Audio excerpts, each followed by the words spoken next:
Hello and welcome back to the channel. My name is Josh and you're watching our history.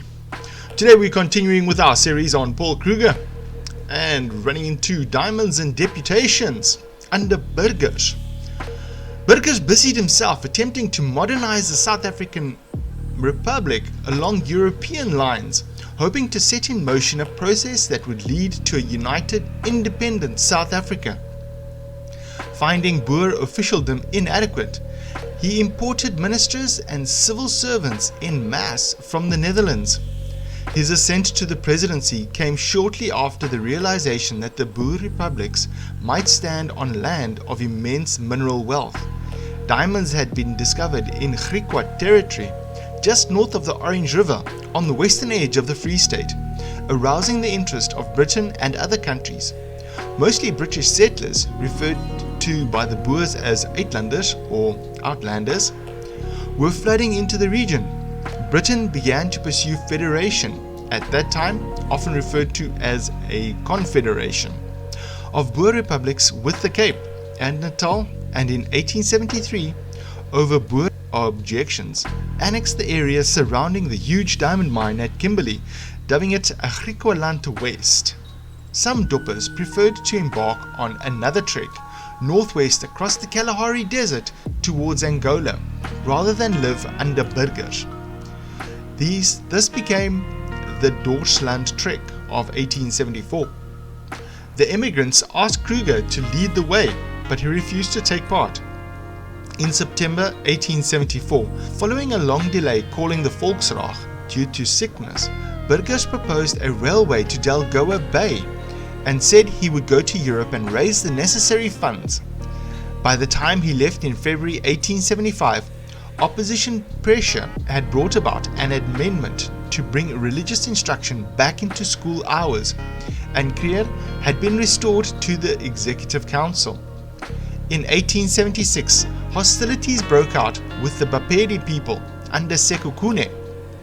Burghers had told the acting president Piet Joubert not to fight a war in his absence, so the Transvaal government did little to combat the Bapedi raids. On his return, Burghers resolved to send a commando against Sekhukhune. He called on Kruger to lead the column, but much to his surprise, the erstwhile commandant-general refused. Burghers unsuccessfully asked Joubert to head the commando, then approached Kruger twice more, but to no avail. Kruger was convinced that God would cause a military expedition organized by Burghers to fail, particularly if the president rode with the commander, which he was determined to do. "I cannot lead the commando if you come," Kruger said, "for with your merry evenings in lager and your Sunday dances, the enemy will even shoot me behind the wall. For God's blessing will not rest on your expedition." Burghers, who had no military experience, led the commando himself after several other prospective generals rebuffed him. After being routed by Sekhukhune, he hired a group of volunteers under the German Konrad von Schlickmann to defend the country, paying for this by levying a special tax. The war ended, but Burghers became extremely unpopular among his electorate. With Burghers due to stand for re-election the following year, Kruger became a popular alternative candidate, but he resolved to stand by the president after Burghers privately assured him that he would do his utmost to defend South Africa Republic independence. The towns of the Transvaal were becoming increasingly British in character as immigration and trade gathered pace, and the idea of annexation was gaining support both locally and in the British government. In late 1876, Lord Carnarvon, colonial secretary under Benjamin Disraeli, gave Sir Theophilus Shepstone of Natal a special commission to confer with South Africa Republic's government and, if he saw fit, annex the country. British Annexation, the first and second deputations. Shepstone arrived in Pretoria in January 1877. He outlined criticisms expressed by Carnarvon regarding the Transvaal government and expressed support for federation. After a joint commission of inquiry on the British grievances, Kruger and the state attorney E.J.P. Jorison refuted most of Carnarvon's allegations, one of which was that Pretoria tolerated slavery. Shepstone stayed in the capital, openly telling Burghers he had come to the Transvaal to annex it. Hoping to stop the annexation by reforming the government, Burghers introduced scores of bills and revisions to a bewildered Volksraad, which opposed them all, but he passed them, heightened the general mood of discord and confusion. One of these reforms appointed Kruger to the new post of Vice President. The impression of Kruger garnered by the British envoys in Pretoria during the early 1877 was one of unspeakably vulgar, bigoted black-felt peasant. Regarding his austere, weather-beaten face, grey hair and simple dopper dress of a short-cut black jacket, baggy trousers and a black top hat, they considered him extremely ugly. Furthermore, they found his personal habits, such as copious spitting, revolting. Shepstone's legal advisor, Willem Morecambe, was one of the first British officials to write about Kruger, calling him gigantically horrible. He recounted a public luncheon at which Kruger dined with a dirty pipe protruding from his pocket, and such greasy hair that he spent part of the meal combing it. According to Martin Meredith, Kruger's unsightliness was mentioned in British reports so often that it became shorthand for his whole personality, and indeed his objectives. They did not consider him a major threat to British ambitions. Shepstone had the Transvaal's annexation as a British territory formally announced in Pretoria on the 11th of April 1877. Burghers resigned and returned to the Cape to live in retirement.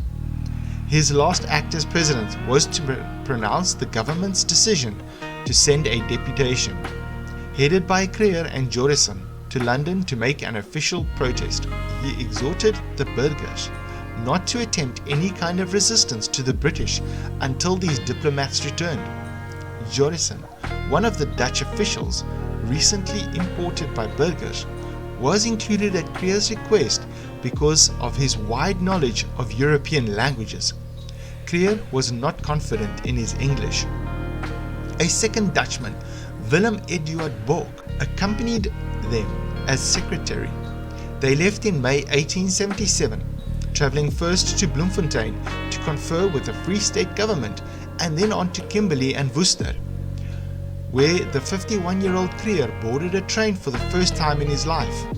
In Cape Town, where his German ancestor had landed 164 years before, he had his first sight of the sea. During the voyage to England, Kruger encountered a 19-year-old law student from the Orange Free State named Martinus Tienus Steyn. Jorison and Bork marvelled at Kruger, in their eyes more suited to the 17th century than this own time. One night, when Kruger heard the two Dutchmen discussing celestial bodies and the structure of the universe, he interjected that if their conversation was accurate and the earth was not flat, he might as well throw his Bible overboard. At the Colonial Office in Whitehall, Carnarvon and Kruger's own colleagues were astonished when, speaking through interpreters, he rose to what the Mankies call a remarkable heights of oratory, averring that the annexation breached the Sand River Convention and went against the popular will in the Transvaal. His arguments were undermined by reports of the contrary from Shepstone and other British officials, and by a widely publicized letter from a Potchefstroom vicar claiming that Kruger only represented the will of a handful of irreconcilables. Carnarvon dismissed Kruger's idea of a general plebiscite and concluded that British rule would remain. Kruger did not meet Queen Victoria, though such an audience is described in numerous anecdotes, depicted in films, and sometimes reported as fact. Between August and October, he visited the Netherlands and Germany, where he aroused little general public interest, but made a potent impact in the Reformed congregations he visited. After a brief sojourn back in England, he returned to South Africa and arrived at Bukkenhoutfontein Shortly before Christmas 1877, he found a national awakening occurring. Paradoxically, John Laband writes, British occupation seemed to be fomenting a sense of national consciousness in the Transvaal, which years of fractious independence had failed to elicit.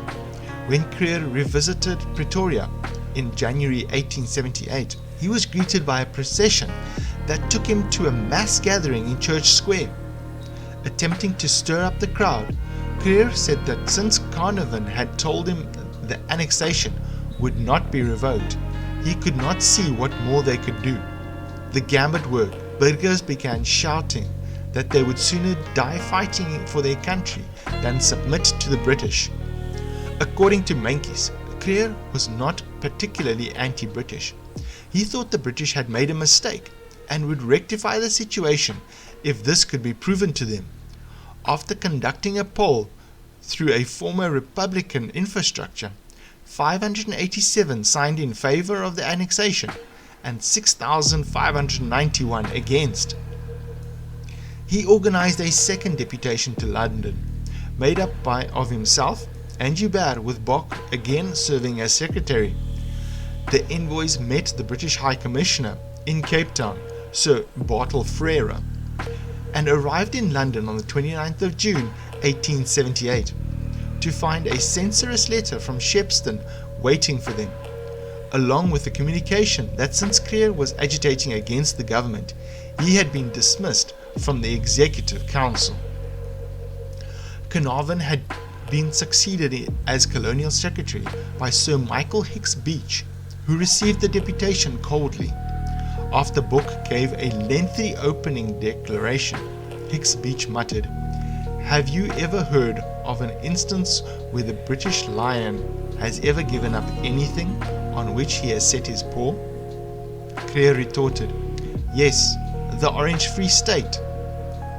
The deputation remained in London for some weeks thereafter, communicating by correspondence with Hicks Beach, who eventually reaffirmed Carnarvon's decision that the annexation would not be revoked. The deputation attempted to rally support for their cause, as the first mission had done, but with the Eastern question dominating the political scene, few were interested. One English sympathizer gave Kruger a gold ring bearing the inscription, "Take courage. Your cause is just and must triumph in the end." Kruger was touched and wore it for the rest of his life. Like its predecessor, the second deputation went from England to continental Europe, visiting the Netherlands, France and Germany. In Paris, where the 1878 Exposition Universelle was in progress, Kruger saw a hot air balloon for the first time and readily took part in an ascent to view the city from above.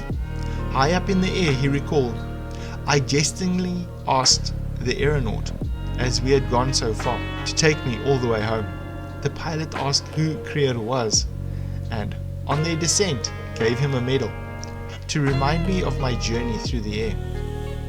The deputation composed a long reply to Hicks Beach, which was published as an open letter in the British press soon before they sailed home, the 24th of October 1878.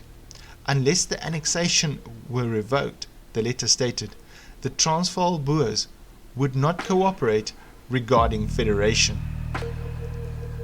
The drive for independence. Kruger and Wolvaardt returned home to find British and Zulus were close to war. Shepstone had supported the Zulus in a border dispute with the South African Republic, but then, after annexing the Transvaal, changed his mind and endorsed the Boer claim. Meeting Sir Bartle Frere and Lord Chelmsford in Pietermaritzburg on the 28th of November 1878, Kruger happily gave tactical guidance for the British campaign. He advised the use of Boer tactics, making lagers at every stop and constantly scouting ahead, but refused Frere's request that he accompany one of the British columns, saying that he would only help if assurances were made regarding the Transvaal. Chelmsford thought the campaign would be a promenade and did not take Kruger's advice. Soon after he entered Zululand in January 1879, starting the Anglo-Zulu War. His unlagered central column was surprised by Shetshwayo Zulus at Isildwana and was totally destroyed. The war in Zululand effectively ended on the 4th of July 1879 with Chelmsford's decisive victory at the Zulu capital Ulundi. Around the same time, the British appointed a new governor and high commissioner for the Transvaal and Natal, Sir Garnet Wolseley, who introduced a new Transvaal constitution giving the Boers a limited degree of self-government. Wolseley blunted the Zulu military threat by splitting the kingdom into 13 chieftains and crushed Sekhukhune and the Bapedi during late 1879. He had little success in winning the Boers over to the idea of federation. His defeat of the Zulus and the Bapedi had the opposite effect, as with these two long-standing threats to security removed, the Transvaalers could focus all their efforts against the British. Most Boers refused to cooperate with Wolseley's new order. Kruger declined a seat on the new Executive Council. At Wonderfontein on the 15th of December 1879, 6,000 burghers, many of them bearing the Republic's vierkleur or four-color flag, voted to pursue a restored independent republic. Pretorius and Bok were imprisoned on charges of high treason when they took the news to Wolseley and Sir Owen Lanyon, who replaced Shepstone, prompting many burghers to consider rising up there and then. Kruger persuaded them not to, saying this was premature. Pretorius and Bok were swiftly released after Jorison telegraphed the British Liberal politician William Ewart Gladstone, who had met Kruger's first deputation in London and had since condemned the annexation as unjust during his Midlothian campaign. In early 1880, Hicks Beach forwarded a scheme for South African Federation to the Cape Parliament. Kruger travelled to the Cape to agitate against the proposals alongside Joubert and Jonasson. By the time they arrived, the Liberals had won an election victory in Britain and Gladstone was Prime Minister. In Cape Town, Paul, and elsewhere, Kruger lobbied vigorously against the annexation and won much sympathy. Davenport suggests that this contributed to the Federation plan's withdrawal, which in turn weakened the British resolve to keep the Transvaal.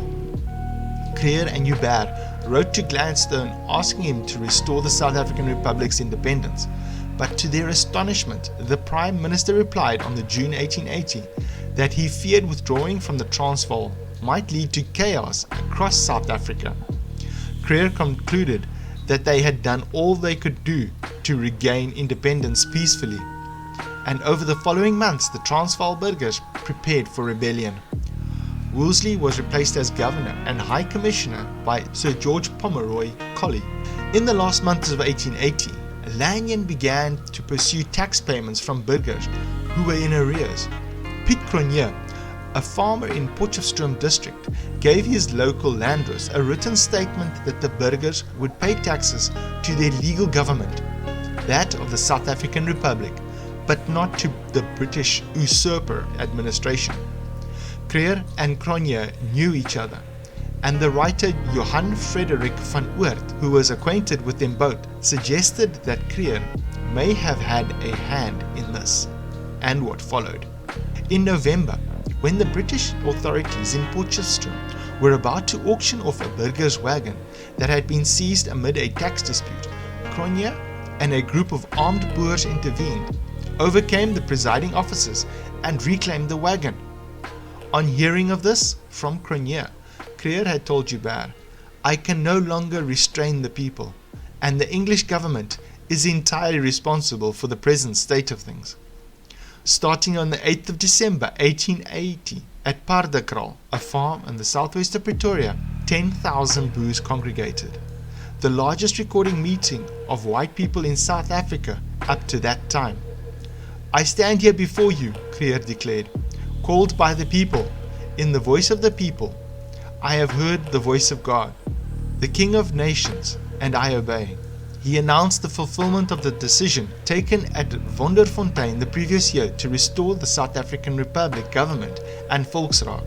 which as the Vice President of the last independent administration, he considered his responsibility. To help him in this, he returned to Jorrison and Bok, who respectively became State Attorney and State Secretary, and Pretorius and Joubert, who the reconstituted Volksraad elected to an executive triumvirate along with Kruger. The Assembly approved a proclamation announcing the restoration of the South African Republic. Thank you very much for watching this far. If you're liking this, hit the like button. And if you haven't subscribed yet, please hit the subscribe button, hit the bell notification icon so that you can find out what happens next. Thank you very much for watching once again. Stay safe and stay strong.